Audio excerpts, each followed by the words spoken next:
Mark Dice used to do like pickup artist stuff. A lot of people Really? don't know that. Yeah, they don't know that, right? This is years and years ago. What you would do is pay him, and he would come out and be your wingman when you would pick up chicks. Dude, that is so dope. That is so fucking dope. Mark Dice. Like right now, you guys will do really, really well if you're smart this year. If you focus on politics and engaging with political leftists, your content will do really, really well because we're in an election year.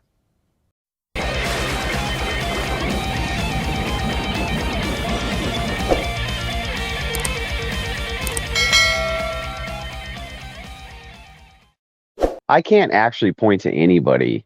I was talking to my wife about this the other night. If we could point to anybody who's who's successful in content creation, who's a perpetual seether, and I can't. I really can't. People who have streams where they're just constantly coping and seething about other people. I don't know any who are successful. Maybe Ethan Klein, Oh, you know, okay. but he's a comic. He's kind of supposed to cope and seethe all day. That's kind of his job, right? What a job description, right? Yeah. Yeah. It's right there. So Destiny. So yeah. No, he doesn't really spend his time coping and seething about, like, he'll do something about Hassan or how he disagrees with Hassan, but by Wednesday he's onto a brand new topic. The one thing Destiny's always done is kind of keep his content really fresh. Same thing I do. So we deviate within a lot of different communities, so it's never stagnant. Yeah, definitely. You know, there's a TikTok invasion on a Monday, maybe a debate on Tuesday. Maybe we're engaging with this other community Wednesday. We're doing something IRL. It's ever shifting. You know what I mean?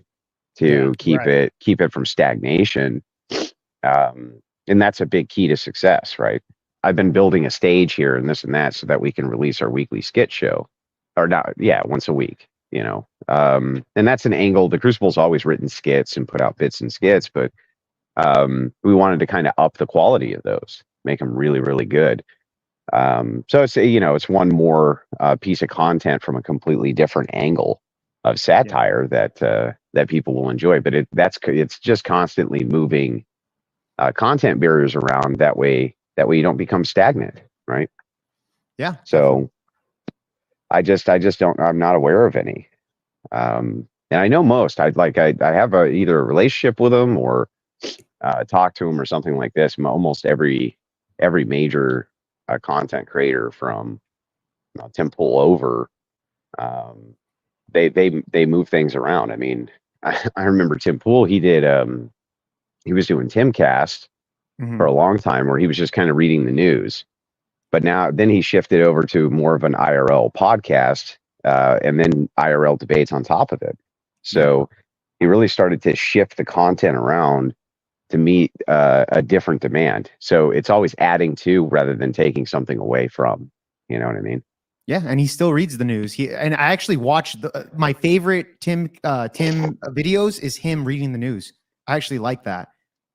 I don't. Yeah, really, yeah. And then you have other guys though who never really deviated in the content. They just found a niche and stuck with it forever. So Mark Dice, he's one who just kind of found. He used to do, Mark Dice used to do like pickup artist stuff. A lot of people don't know that. Yeah, they don't know that, right? This is years and years ago. His actual name's Mark Schuldice. Really? And he used to do pickup content, and he had a book called Being Your Wingman, and he had wingman services. So what you would do is pay him, and he would come out and be your wingman when you would pick up chicks. Dude, that is so dope. That is so fucking dope. Mark Dice.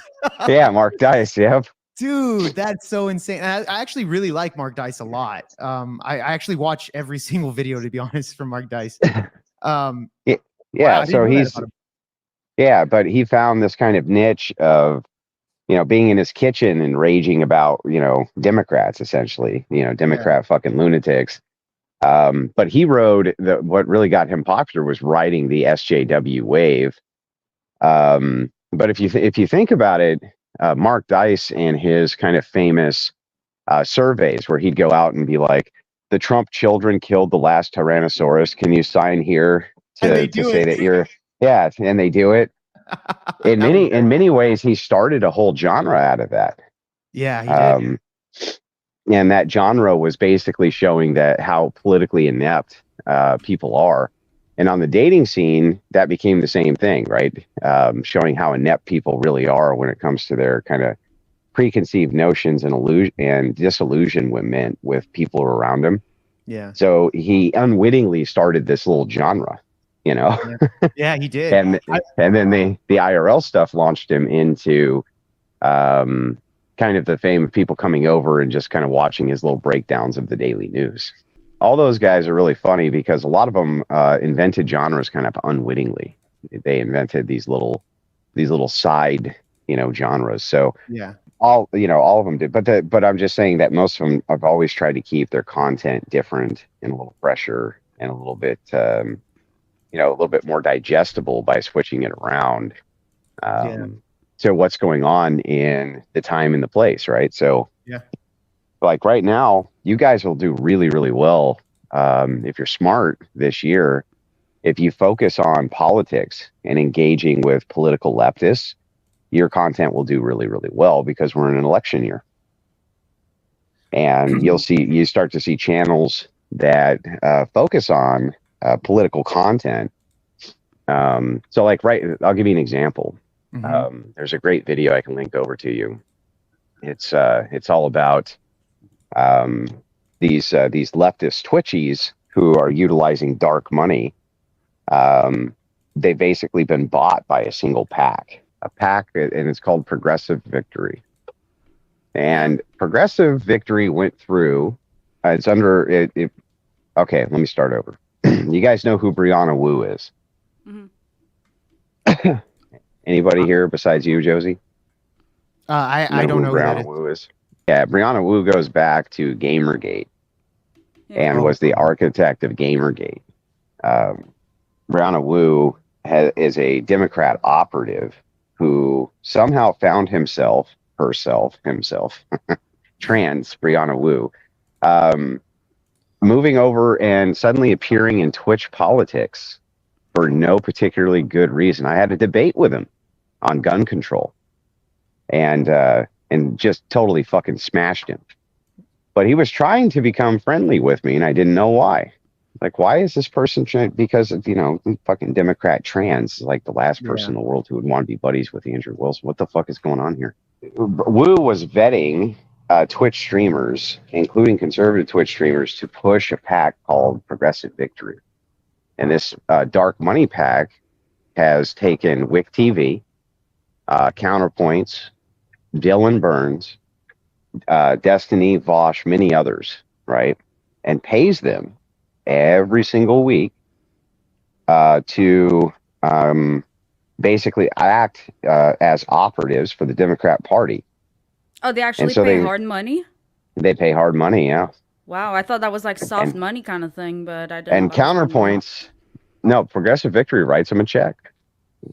Counterpoints, he's kind of a larger conservative voice Connor is in the Twitch politics arena. And I know him pretty well. And he signed on with this PAC because they're paying him like $5,000 a month or something like this. So anyway, all of them became door canvassers to get out the vote and this and that. It was actually really, really smart how this PAC went around it. So what happened was Twitch said, look, you can't be a Twitch streamer and a shill at the same time. You can't work for one of these big PACs and utilize our platform for your shilling. So what they did was they brought them all on as consultants and they pay them as consultants. This PAC does. And it's basically a giant left wing, shilling apparatus, which is paid by this private super PAC through dark money. And it's kind of an part of that. What's that? Was that Farha part of that? I was going to ask that too. Yeah. Okay. So interestingly enough, I'm the only man in existence who has debated and successfully crushed every single member of Progressive Victory. All of them. Congratulations. This includes Farah, Jasmine Jafar. All of them are paid shills. Every one of them is a page. It literally a page shill from this progressive victory. Now, the Farr is the only one I'm not sure, but I think I'm pretty confident that Farr and Lauren De Laguna. I believe Lauren De Laguna also is part of the progressive victory pack. The thing is, it's funny is if you guys were to focus on that and talking to these various pack members and getting into that, or that type of politics, Twitch poll has no conservatives at all. It's completely a barren wasteland with only leftist shills all over it. And if you guys started streaming to Twitch, simul streaming, and but if you reached out to their political communities, they're always looking for people to engage with. Well, I noticed, Jake, that you like food shops, right? I noticed that you've been going back and forth with food shops. Well, he's part of Twitch poll. He's part of the Twitch poll community. So Twitch poll, or Twitch politics, its own genre on Twitch. Really? And there's a ton of creators in Twitch poll, and food shops is one of them, right? But there's a ton of leftists who are there. Wick TV's one, Dylan Burns. Dylan Burns used to be one of the largest Twitch poll streamers out there. Mm-hmm. He took a break and went off to cover the Ukrainian war as an on-the-ground journalist for Burns TV, and then he came back, and he still basically just hyper-focuses on the journalism aspect, rather than focusing on what he used to do, which was like a roundtable discussion. It was called the Hippy Dippy, which was this big debate arena. Mm-hmm. And I went on there a couple times. Rob Noor's been on there a bunch. But all those guys, there's no opposing voices at all. Zero. Really? And because what Andrew, I used to do is I would go into the DGG Discord to get leftists just to debate, and that's what Destiny's I did once. And Grid was like, "I don't want to debate." Yeah, but Destiny's not part of Twitch poll. Oh yeah, that's right. He got on kick. All right. He got banned. Well, he got banned. Right. So he got another contract with somebody else who wanted to swallow that audience. So Twitch only had Twitch. Asanabi heads. Yeah. Twitch had room for Vosh, or it had room for Destiny, right? But it didn't have room for both because it has Hassan Piker, who's its big political. That's Twitch's big political bread and butter is Hassan Piker. Mm-hmm. And Destiny don't like Hassan Piker, and Twitch didn't want to deal with it, so they made a choice and they got rid of Destiny. This is old lore, right? Back when I was exactly where you guys are at. But politics doesn't have to be a direct correspondence to what's going on in the direct political arena. Sure. Politics can be in regards to social issues or viewpoint prisms or philosophy, which is based around the prism of conservative worldviews. So it doesn't need you if you're smart, right? You don't even have to dive into hyper specifics about Biden and things like that. Though it's not a bad idea to do. Right. But you can talk about these kind of general principles and how they socially apply. And you can give kind of when you see social norms begin to change, covering those in Twitch poll and engaging with the leftists there, even if it's not in a debate. A lot of those guys, if you just say, hey, look, I have a conservative viewpoint and just have this discussion, or we have conservatives over here, why don't you join our panel? Those guys are happy to do so that they can give their takes. Because these guys are always looking for content, and they have no opposing views. They have no opposing viewpoints anywhere in Twitch poll. They ran them all out. Well, you guys have kind of this wide open. You have a wide open opportunity where there's this huge gap, vacuum, if you will, that nobody's filling. That you guys could easily fill because you're all conservatives. And they're all fucking dirty progressives, right? So. I'm gonna DM you, and I'm gonna dig that information out of you, Andrew. What a grifter you are! You could have kept that information to yourself, and instead you grifter, you gave it out freely. Yeah. It's almost like I want the messaging to win more than I want the. So the bigger the coalition, if you want to call it that, right, or the cooperatives of conservatives operate online. Between small creators or huge creators or intermediate creators and everything in between, the better off all of us are ultimately, because you're still producing something akin to the same message in a different package, which means that the amount of people who will gravitate to that message because they like different messengers is really helpful to the overarching message. This is how Democrats subverted Twitch politics to begin with, utilizing dark money and influence, because they had already had a monopoly on the message. So they were just like, man, we can utilize these people, and they're able to swing elections, man. They've been able to swing local elections for Democrats because they organized. And it's like, you guys can do the same thing. You don't have to be at the mercy of these people, and everybody starts small. And most of these, like Wick TV, dude, your YouTube channel does better than his fucking Twitch channel. I mean, you're running 120 people, I see, on average now, over 100 for the most part. Yeah, I try to have over. I try to give a good show, and people come, and I tend to run. Well, dude, I mean, that's great. You're way ahead of the curve for where you should be at this point in your career, right? Way ahead. The people would kill to have an audience like that. Literally kill for it. Frankly, who are streaming to 10 people. To be honest, frankly. You don't listen. You don't listen. None of you guys owe me shit. The audiences will begin to produce outside of that. Who cares where the initial kind of spark came? You get to add all the wood to make it into a bonfire. So the thing is seeing that growth, the 100 to 300 is going to come a lot easier, and then the 300 to 500. And then you're a mid-sized creator, just like that. I've been looking forward to the next metric, right? And because I'm always pushing myself. I'm always trying to refine the show, refine the content, refine the guest, refine everything, and looking for that next thing. And I actually really enjoy talking. I can argue politics for hours. I think a lot of people can get kind of bored of it at times, but I'm glad to hear your take on it. They're dying, bro. They're dying for it. They're dying for conservative political content. I will absolutely. And instead, you guys focus. Well, don't you know why that red pill content is so popular? It's political. You just don't know it's political. Yeah. The reason it's so political is because the male-female dynamic, when we get down to the nitty-gritty, we start to see these kind of distinctions in voting patterns. And, then it leans into the Skittles stuff, right? It leans into all these kind of various political, these various political genres. And that is a distinction in dating.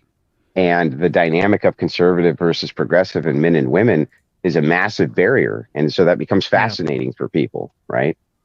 But the truth is that, people they're dying for better political commentary, better political content, right? Cool. And there's only so many of us who produce it. And so the way I give commentary and content is through debate, right? So I do political debates constantly. Right. And that's my way of giving political commentary through debate. But other people can give political commentary through satire or through engagement with political leftists and things like this. And don't be discouraged at first if the political leftists are beating the tar out of you. They're supposed to. They're well organized. They have actual talking points memos that they get from collective DNC fucking college aides. It's not a joke, right? They get talking points memos. You and I talked about that when we first. One of the very first conversations we had was about that. Yeah, they have debate talking. They also have debate. They have debate talking point memos that we've intercepted that actually lead you down different argument chains. There's a never-ending amount of people on that Crucible Discord for you to pull from, who are always saying, "Hey, I'd like to get into the political arena, duke it out with some people." And that the problem is with the Crucible itself. If we do a debate, it's an ordeal, right? It's a big affair. It's 1v1, and we have the best moderation, and it's a 3.5 hour show, and it's a big to do. So we can't always set those up for smaller creators who want to get involved, at least not very quickly. So we try to get them involved in other ways. And that's a good way for people to cut their teeth, getting into those conversations. You'd be surprised in guest outreach how many people who have really, really large followings would be willing to come on. Another one who would be a great intermediate guest for libertarians would be like Jake Rattlesnake. He's got a 500,000 sub channel, and he engages with the Crucible quite a bit. Very good guy. He's been a frequent guest on whatever. I know who he is. But he has great videos. Yeah, he does. He has great videos, and he'll usually carve out a little bit of time to chat with people. I've had a debate with him, changed his mind on some things, and he's not quite done with libertarianism, but he's moving very far off of it. And I think ultimately the re-engagement process is I think that it's good, that you should, what you're trying to do, and maybe one day what we should do, and maybe I'll do this on the Crucible, and co-op with a bunch of creators like you, is we'll do maybe like a creator workshop where I can talk to people about their channels and maybe how to help them grow them. Mm-hmm. But one of the things, you guys are in kind of a unique position, because that massive infrastructure that we built, you can just use, and there's great guys in there. There were great resources like KOE Nation. He knows all the Twitch poll players. He's been involved in tons of different debates on Twitch politics. And he advertises inside the Crucible constantly, and he chats inside of the community quite a bit. Yeah, I talked to him the other day. Yeah, there's hundreds of different creators who are in there, who all kind of intermingle with different groups and crowds, and it would behoove you to begin to use that infrastructure to kind of consolidate down a base where you can start engaging with these different audiences. You see that Speakeasy has kind of started to move in that direction as well, where he's moving into these different panels which are going on all over the internet, so that he can expose himself to those audiences and vice versa. So, I mean, engagement is key. You want to constantly be engaging with different communities, and I think during an election season, if you guys focus on the politics of the day, your channels are going to do really, really well. But Andrew, aren't you afraid of like all the censorship going on during election year? Because I got like 2 channels nuked the previous election, and that was kind of rough. Well, don't be fucking retarded, right? So the key is to go through, and it's high risk content if you're not smart about it. That's what I mean. So you have to go through the TOS with a fine-tooth comb. You have to be very cautious about who you engage with, so that you don't get your channel mass flagged and mass reported. You know what I mean? You have to be really careful with your content delivery style. But like Jake, his content is pretty TOS friendly. Yeah, it is. It's not really overly controversial. I mean, he's not, slinging the F slur and you know what I mean? It's not super controversial in that regard. And same thing with Grid. So yeah, I mean, is there some risk that exists there? Yeah, sure. Another great resource is the Politics Discord, which is the largest political Discord in the world, run by a guy named Doobie. And I've been engaging with Doobie since I first started. And this guy has so many members of his Discord, he's essentially running a small country. I mean, that's how many people are in that Discord. It's the largest political Discord on planet Earth. It's Fuentes went in and did an AMA in that Discord, and the owner admins of Discord actually came in and listened to the AMA because there were so many people flooding to that one single server. Wow.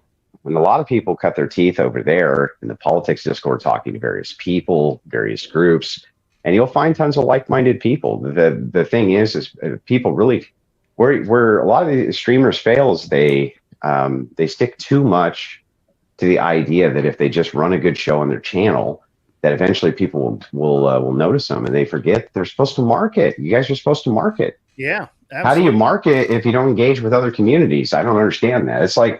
That's like saying I want to grow a national product by only marketing in one town. Nebraska. Yeah, that's just dumb, right? That makes no sense. I mean, that's where you guys should be going with content. Why would you let an election year get by without exploiting it to grow your channel? That seems silly to me.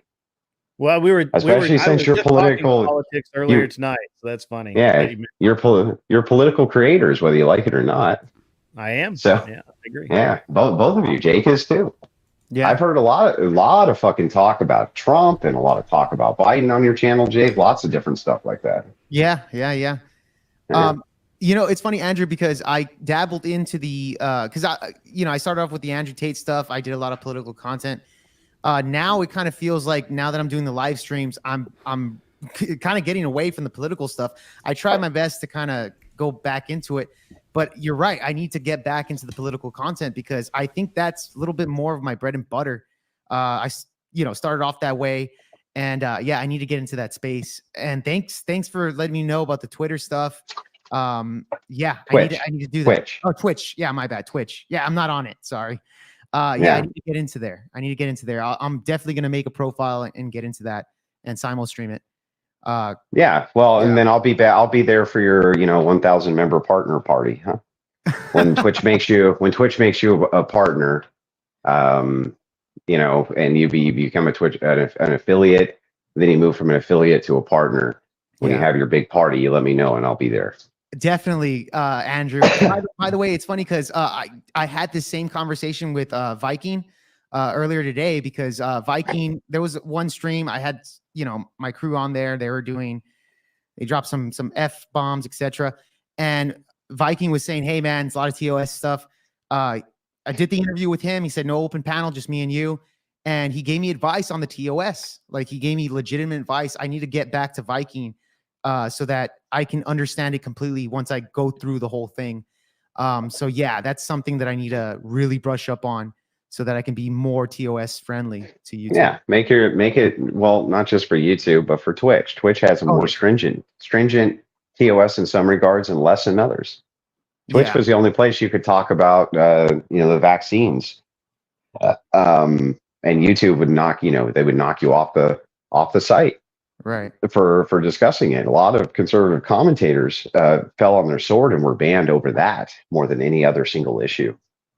Yeah. So, the thing is you have to keep abreast of what's going on with the terms of service, and Twitter is a great resource for that by following various creators, because when they get hit, they basically will announce to everybody like, okay, look, I talked to YouTube and basically X and X is off fucking limits. And that kind of tips all the other creators off, right? The whole thing's a big fucking game. It's a big structured game.